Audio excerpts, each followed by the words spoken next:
নমস্কার বন্ধু, শুভ সন্ধ্যা। আমরা কার্ডিনাল প্রিন্সিপলস অফ হোমিওপ্যাথিতে আছি। আমরা আগের দুটো এপিসোডে আমরা 5টা যে পর্ব আলোচনা করেছি তার প্রথম 3টে প্রিন্সিপল, মানে যেটা বাইরে অন্য কিছু ভাবার কোনো জায়গা নেই, হাইপোথিসিস নয়, কিন্তু প্রিন্সিপল মনে রাখতে হবে। পরবর্তী দুটো যে এপিসোড, সে এপিসোড দুটো ছিল ডক্ট্রিন। ডক্ট্রিন কি জিনিস? যাকে গাণিতিকভাবে বা বৈজ্ঞানিক দৃষ্টিকোণ থেকে যার প্রমাণ করা যায়, যেটাকে এস্টাবলিশ করা যায় যুক্তিগ্রাহ্যভাবে এবং বৈজ্ঞানিক দৃষ্টিভঙ্গিকে সমর্থন করে, সে দুটো হলো ডক্ট্রিন। আর আজকে সম্ভবত শেষ এপিসোড এটার। তার প্রথম হচ্ছে থিওরি অফ ক্রনিক ডিজিজ এবং এর পরবর্তী হচ্ছে থিওরি অফ ভাইটাল ফোর্স। দেখুন, theory of chronic disease, Hahnemann বললেন, অ্যাকুট ডিজিজ তো বললেন না, না বলার কথাও নয়। হ্যানিম্যানের ওই অ্যাকুট ডিজিজ নিয়ে ভাবার মতো অবকাশ নেই। দেখুন, একটা অ্যাকুট ডিজিজ ঝড়ের বেগে আসবে, তুফানের বেগে ভুগাবে, আর হাওয়ার বেগে চলে যাবে।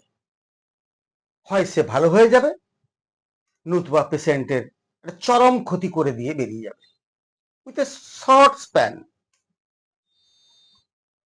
ক্রনিক ডিজিজ খুব ধীরে ধীরে আসবে, যাওয়ার নামগন্ধ নাই। শুধু সে নয়, তার পরবর্তী প্রজন্মকেও সে ভোগাতে শুরু করবে। হ্যানিম্যানের মাথা ব্যথাটা এই জায়গাটাতে, যে অসুখ হঠাৎ করে আসবে আর একটা মিনিমাম স্পেসিফিক টাইম সে ভোগাবে। মানে কথা কথা বলে না যে কি হয়েছে, না ইনফ্লুয়েঞ্জা, ভাই ওষুধ খাচ্ছ?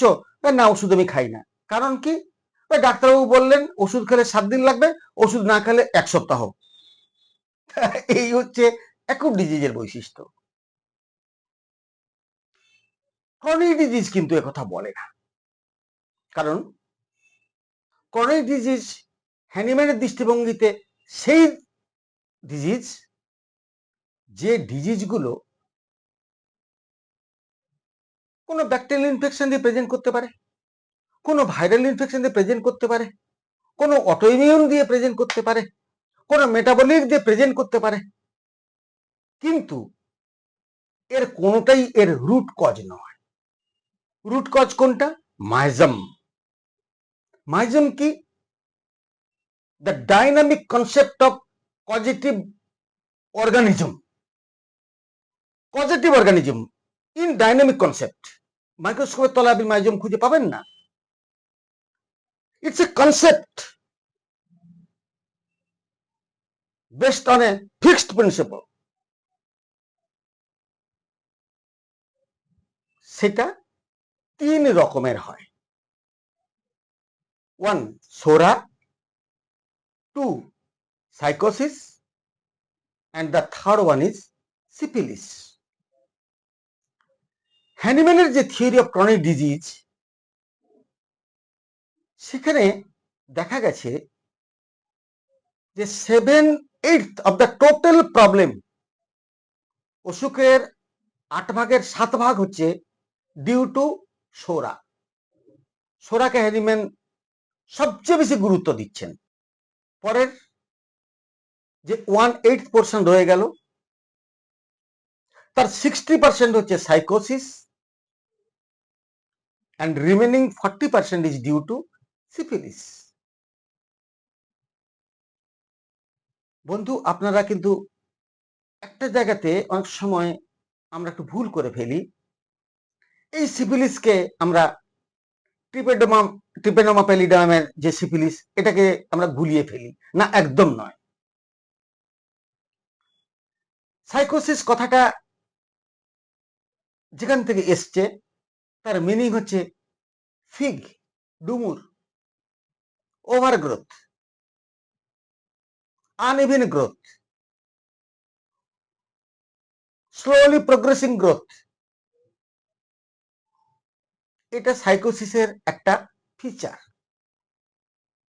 আর সোরা, যেটাকে মনে রাখার জন্য আমি আপনাদের সবার কাছে বলি, পি মানে হচ্ছে প্রাইমারি, এস মানে হচ্ছে সোর্স, ও হচ্ছে অফ, আর হচ্ছে রিয়েল, এ হচ্ছে অ্যাফেকশন।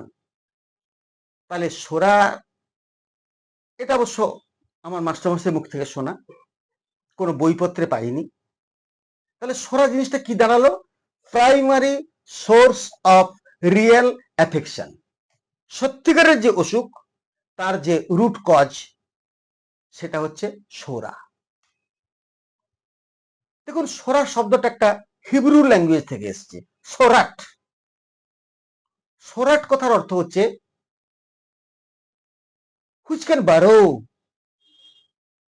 হুইচ ক্যান মেক ডিগ, যে গর্ত করে ভিতরে ঢুকতে পারে।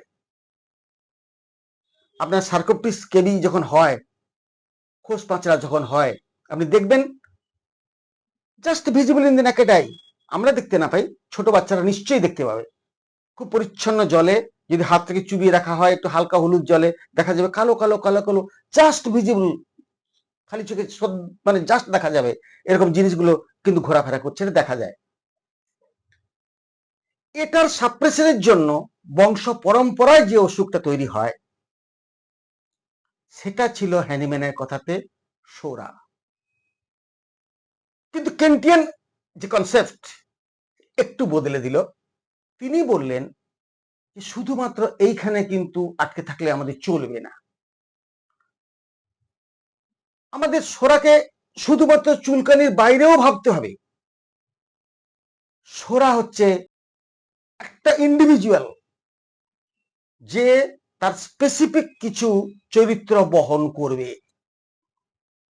যেভাবে খুব ইন্টেলিজেন্ট, খুব emotional, very creative, very active, never be irritated unless and until teased, খুব আরামপ্রিয়, অত্যন্ত বিলাসবহুল জীবনযাপন,